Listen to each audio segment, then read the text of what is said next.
Halo sahabat Madu Apik, saat ini saya sedang berada di kawasan yang penuh dengan pepohonan kayu putih. Ini sebenarnya tidak terlalu jauh, hanya sekitar 700 meter dari tempat peternakan lebah yang tadi, yang baru saja dipanen. Dan ini kalau misalkan kita jalan-jalan di sini sepanjang ini semuanya pohon kayu putih. Jadi pegunungan, bukit-bukit ini penuh dengan kayu putih. Tapi sebenarnya ada pohon jagung juga, cuman sebagian besar di sini dominasi dengan kayu putih. Nah, apa hubungannya dengan lebah madu yang tadi sudah kita panen? Jadi ini merupakan nektar.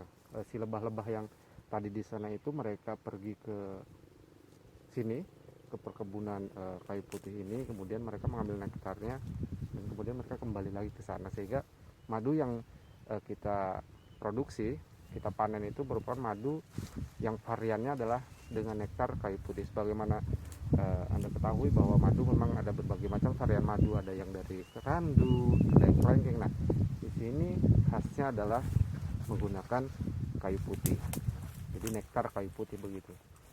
Jadi tadi kalau ini sangat dekat sih, cuman tadi karena mengikuti jalan sehingga agak mutar gitu. Tapi kalau kita tarik garis lurus lah ya sekitar 700 meter dari perbukitan yang penuh dengan pohonan kayu putih ini sampai dengan tadi perkebunan peternakan lebah. Jadi begitu, ini saya perkenalkan salah satu titik yang kita dikelilingi oleh pohon kayu putih di sini.